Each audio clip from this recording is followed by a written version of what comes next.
नमस्कार, स्वागत है आप सभी का। आप देख रहे हैं न्यूज 18 मध्य प्रदेश छत्तीसगढ़। मैं हूं अपर्णा मौजम। वक्त हो गया है मध्य प्रदेश की महाडिबेट का, जिसमें आज बात होगी लोकसभा चुनाव की।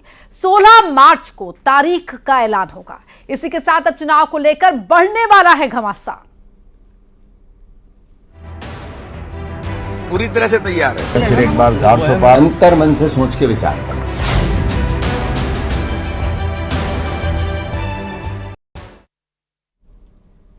चुनाव की तारीखों के ऐलान के साथ ही देश भर में लग जाएगी आचार संहिता भी। उधर प्रचार के लिए घमासान तेज हो जाएगा। रैली, रोड शो के जरिए नेताजी जनता तक पहुंचेंगे और वोट की अपील करेंगे। मध्य प्रदेश में चुनाव का घमासान तेज हो रहा है। एक तरफ बीजेपी का रथ है, जिसमें दिग्गज नेताओं की भरमार है, एक्टिव कार्यकर्ता है। कांग्रेस के बड़े नेता पार्टी छोड़कर बीजेपी के इस रथ पर सवार हो रहे हैं। तो वहीं दूसरी तरफ कांग्रेस का हाथ लगातार कमजोर हो रहा है, क्योंकि पुराने कार्यकर्ता, नए कार्यकर्ता साथ छोड़ रहे हैं। हर दिन कांग्रेस को झटके पर झटका लग रहा है, लेकिन कांग्रेस अपने नेताओं को संभाल नहीं पा रही या संभालना नहीं चाह रही। तो वहीं सीएम डॉक्टर मोहन यादव ने इसी को लेकर कांग्रेस पर निशाना साधा है। पहले जो लोग गए उसको मैं वक्तव्य दे चुका हूं। 80% लोग वो बीजेपी में गए हैं जिन लोगों को पहले ऑलरेडी हमने निकाल रखा था। अब की बार 400 पार भाजपा अब जो कहती है वो करके दिखाती है। और जिस प्रकार का माहौल बन रहा है, हमसे ज्यादा तो विपक्षी परेशान है। और हम सब देख भी रहे हैं, लगातार रोज एक के बाद एक कांग्रेस छोड़ करके आने वालों की श्रृंखला इतनी लंबी हो गई। हमको थोड़ा निवेदन करना पड़ रहा है कि जरा आराम से। चुनाव है तो दावों की भी बहार है। हर कोई अपना अपना दावा ठोक रहा है। कांग्रेस खुद को मजबूत बता रही है, तो बीजेपी 29 सीटों पर जीत का दम भर रही है। अब नतीजा क्या होगा ये जनता तय करेगी। लेकिन महाडिबेट के सवाल क्या होंगे, बड़ी स्क्रीन पर आपको नजर आ रहे हैं। पहला सवाल, लोकसभा का घमासान, जनता किसके साथ? अब आएगी डालते नजर। दूसरा सवाल स्क्रीन पर, कांग्रेस में टूट, कैसे जीतेंगे 24 का दंगल? तीसरा सवाल क्या है वो भी देख लेते हैं अब स्क्रीन पर। तीसरा सवाल दिखाइए, कांग्रेस के दावे और वादों में है कितना दम? तो ये 3 सवाल होंगे जिन पर आज की ये महाडिबेट, जिनके इन सवालों के इर्द गिर्द रहेगी। हमारे साथ एक खास गेस्ट पैनल भी जुड़ चुका है, उनका परिचय आपसे करवा देते हैं। हमारे साथ जुड़ गए हैं बीजेपी प्रवक्ता हैं ब्रजगोपाल लोया, अवनीश बुंदेला हैं कांग्रेस के प्रवक्ता हैं, यश भारतीय हैं समाजवादी पार्टी के प्रवक्ता हैं, आपको दिख रहे होंगे स्क्रीन पर, वो भी जुड़ चुके हैं। राकेश अचल जी हैं, वरिष्ठ पत्रकार हैं, आपको टीवी स्क्रीन पर नजर आ रहे होंगे। और साथ ही जुड़ चुके हैं हमारे साथ राजनीतिक विश्लेषक के तौर पर आलोक वत्स जी भी हमारे साथ जुड़ चुके हैं। ब्रजगोपाल लोया जी अभी नहीं है हमारे साथ, थोड़ी देर में जुड़ने की उनसे उम्मीद भी की जा रही है उनको लेकर। तो अवनीश बुंदेला जी, सवालों की शुरुआत आपसे ही। देखिए, आज आप अकेले नहीं हैं। आपकी शिकायत जो हमेशा रहती है कि मैं आपको अकेला ही बैठा देती हूँ, बीजेपी के 2-3 लोग हो जाते हैं, आप इस तरह के आक्षेप के साथ शुरुआत करते हैं। आज आपके साथी भी हैं यश भारतीय जी। अवनीश बुंदेला जी, डेट अनाउंस हो जाएगी अगले 24 घंटे से कम वक्त बच गया है। 24 घंटे से भी कम वक्त बचा है डेट अनाउंस होने में।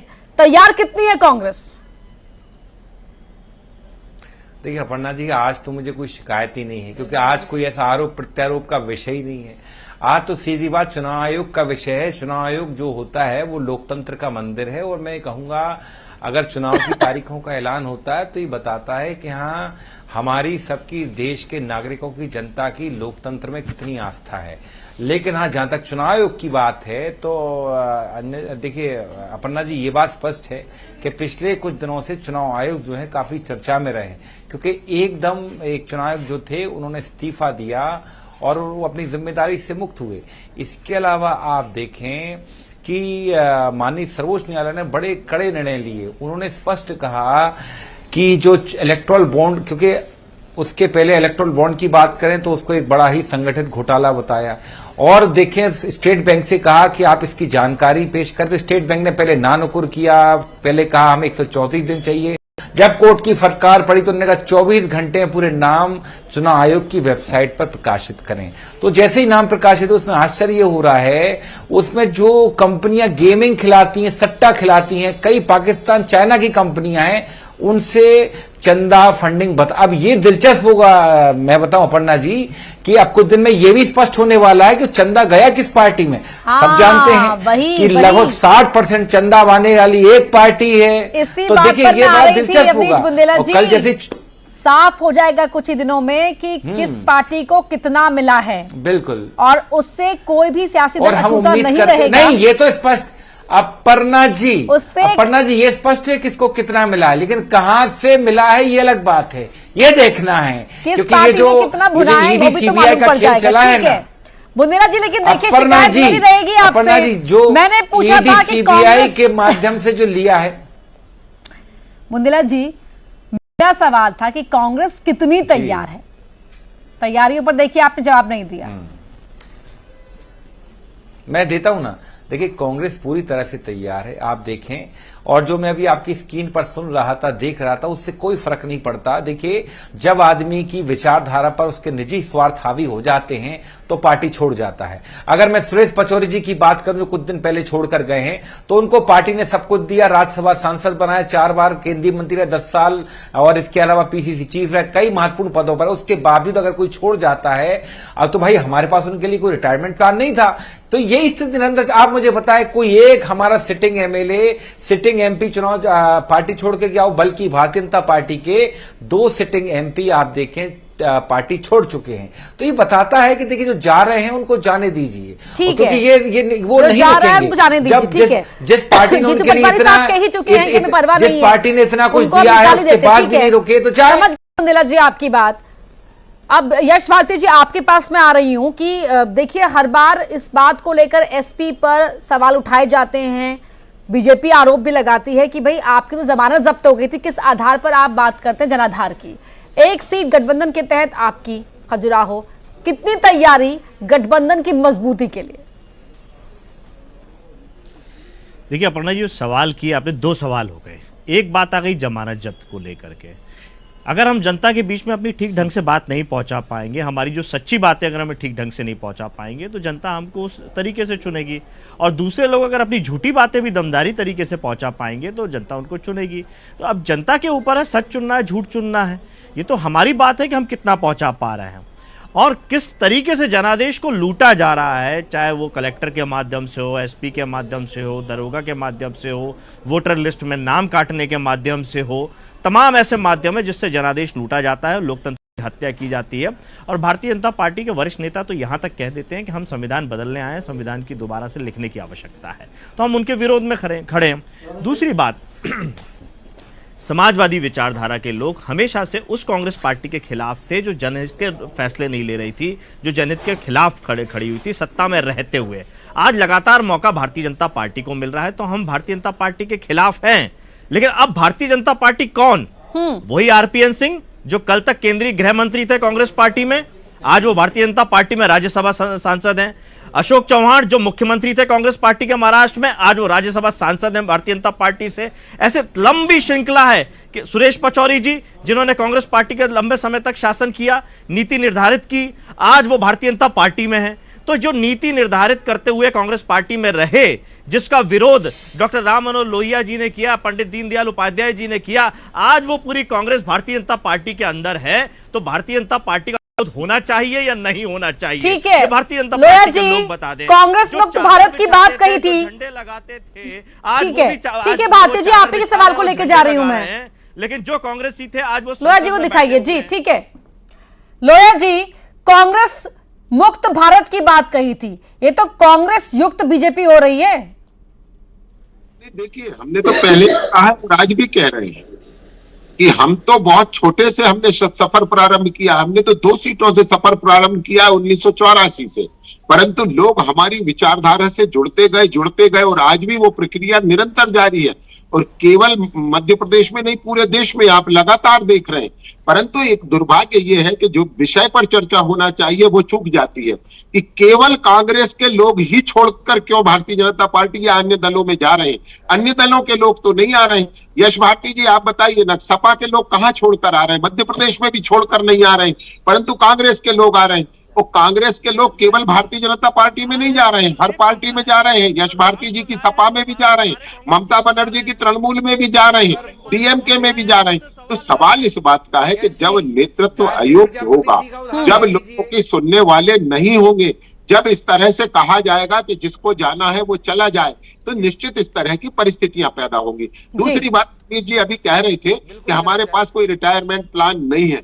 तो रिटायरमेंट प्लान आपके पास इसलिए नहीं है कि जिनकी दम से कांग्रेस थी अब वो कांग्रेस में नहीं है। अब आपको भ्रम यह है कि उन्हें कांग्रेस ने नेता बनाया था और उनका आत्मविश्वास यह है कि हमारे कारण कांग्रेस सत्ता में थी।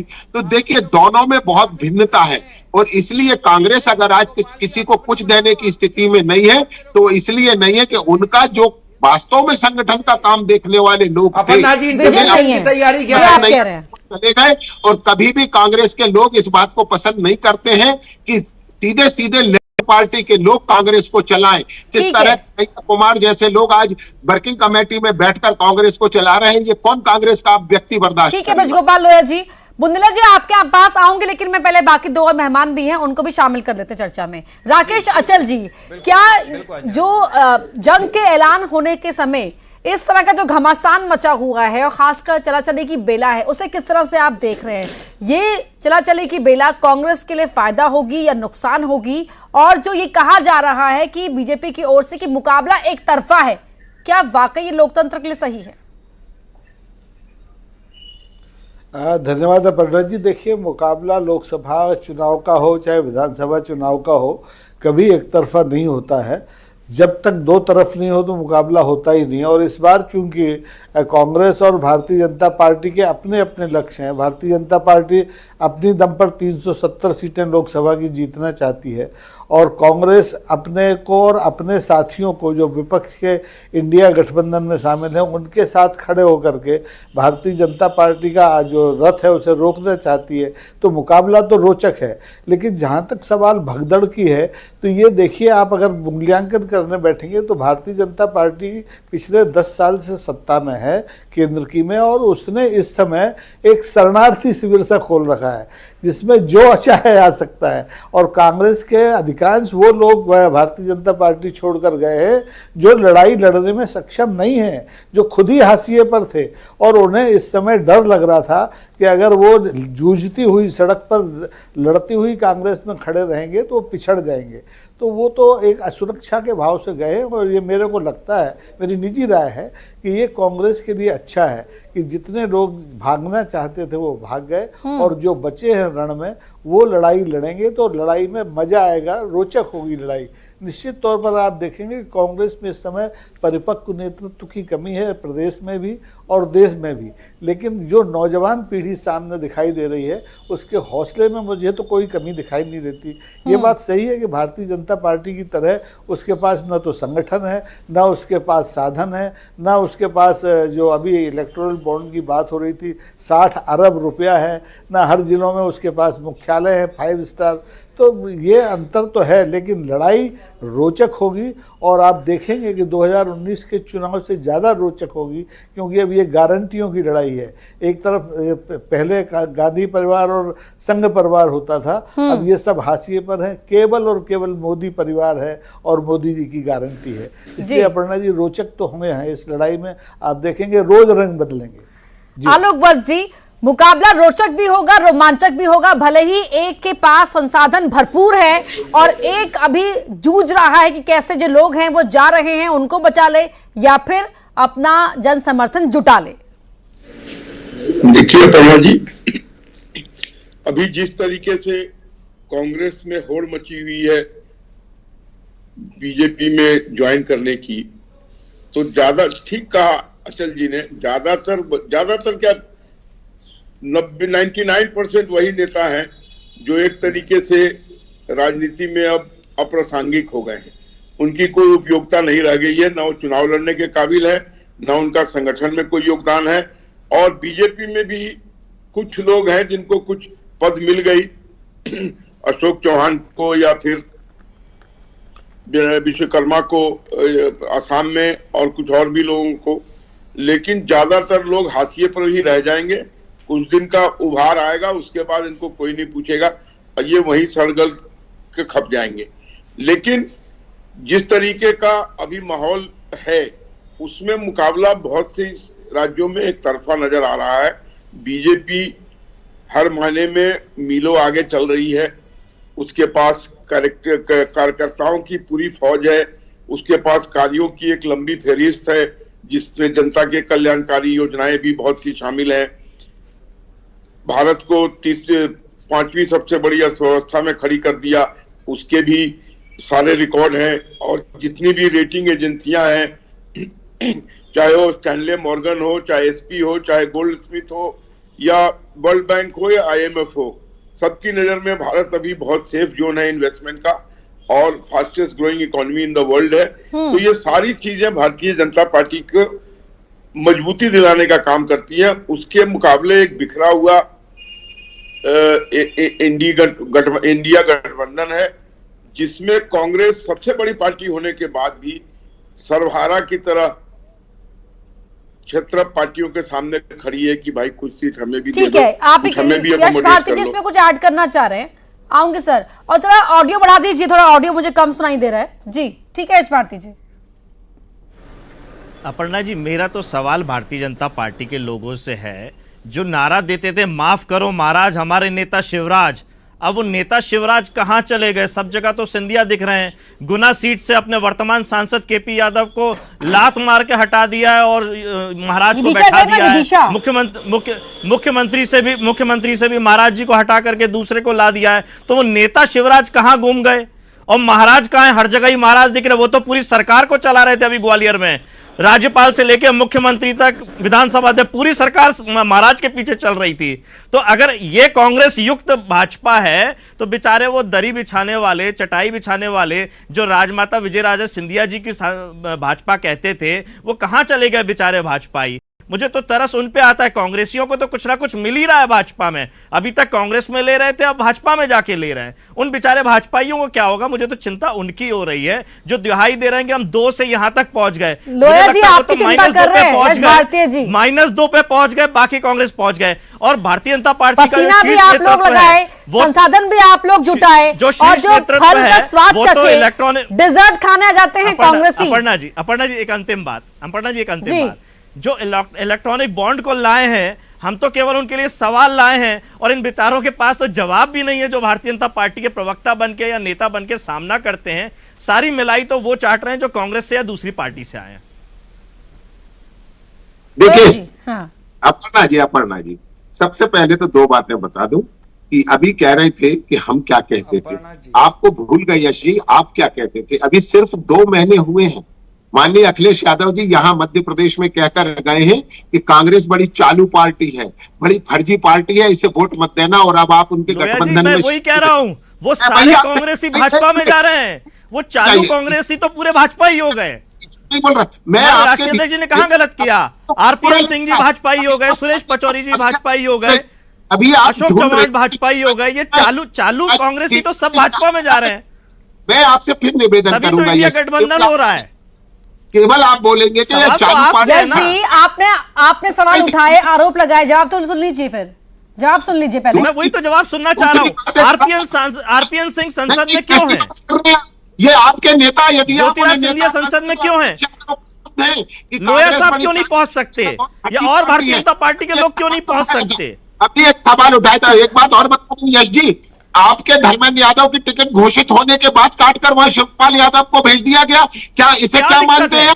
देखिए, किसी कांग्रेसी को नहीं दिया, किसी भाजपाई को नहीं दिया, किसी कांग्रेसी किसी भाजपाई को नहीं दिया। हमारे दल के हैं, राष्ट्रीय महासचिव हैं, उनको दिया है। आपको तो घूम फिर करके प्रद्युमन सिंह तोमर कौन, तुलसी सिलावट कौन, जिस राज्य में आप 54 सीटें, लंबे नाम ले दूंगा, ज्यादा पुराने नहीं, 20 में आए हैं, अपने और 23 में राज कर रहे हैं। एक साथ बोल के ना ओवरलैप हो रही है बातें। नेता शिवराज एक साथ आप दोनों ही बोलेंगे तो बातें ओवरलैप होगी, कुछ भी हासिल नहीं होगा, कुछ सुनाई नहीं देगा, नहीं समझ आएगा।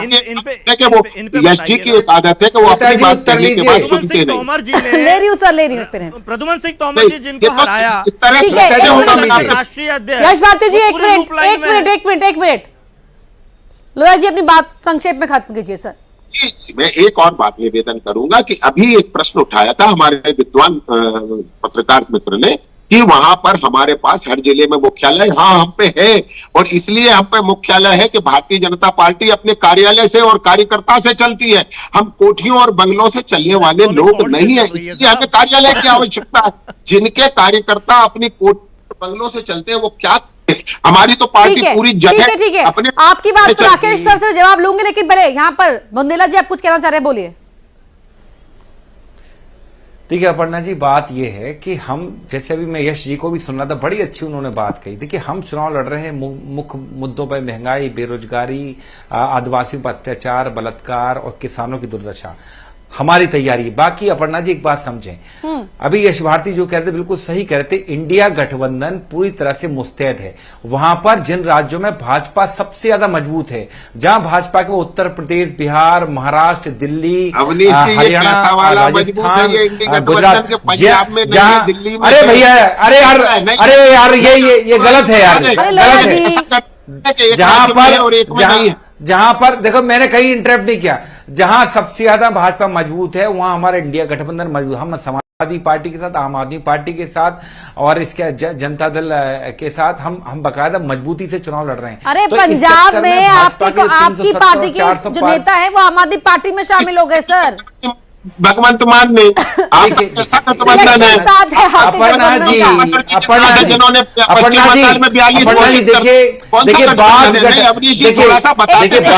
बात गठबंधन की हो रही है। अरे भैया यार ब्रजगोपाल जी, गलत बात है। अगली बार से फिर आप बोल नहीं पाओगे, डिस्टर्ब कर रहे हैं।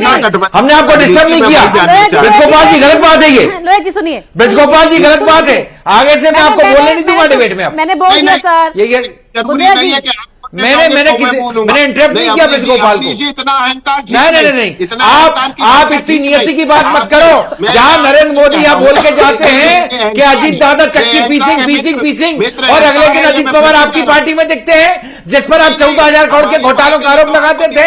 आप मुझे बताएं, छगन भुजबल जेल में रहे हमारे कार्यकाल में, वो आपकी पार्टी में है, जिन पर आप आदर्श सोसाइटी घोटाले का आरोप लगाते थे। और ये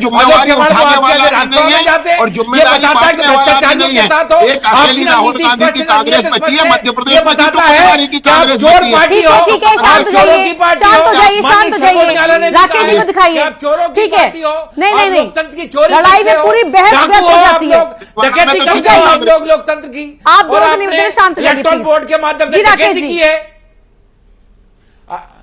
अंजना जी, ये गलत है। ये लोग राजनीतिक लोग हैं और इनको लड़ने की आदत है, लेकिन ये इन्होंने बोलने नहीं दिया है, क्योंकि ब्रजगोपाल लोहिया जी की स्टाइल बन चुकी है। इनको मालूम भारतीय जनता पार्टी की मेरी बात तो सुन लीजिए, 2 मिनट बात। बुंदेला जी एक minute sir. Bharatiya Janata party Bundela जी की बात नहीं आई, पार्टी है और उसके हर जिले में दफ्तर बन गए हैं। निश्चित तौर पर कार्यकर्ता आधारित पार्टी है और भारतीय जनता पार्टी जिस दिन से बनी है मैं उसको देख रहा हूं। कांग्रेस पार्टी मेरे जन्म से पहले बनी थी, लेकिन भारतीय जनता पार्टी मेरी आंखों के सामने बनी है। आप देखेंगे कि जिस कांग्रेस पार्टी ने इस देश में 50-60 साल तक राज्य किया, उसके इस देश के हर जिले में दफ्तर नहीं है, 5 स्टार दफ्तर। और जिस भारतीय जनता पार्टी ने मात्र 10 साल राज किया है, उसके दफ्तर रातों रात पूरे देश में बन गए। तो ये कैसे बन गए? ये इलेक्टोरल में जो बॉन्ड्स के जरिए 60 अरब रुपया कमाया गया है, उसके जरिए बन गए। जो काला धन विदेशों से आना था 10 दिन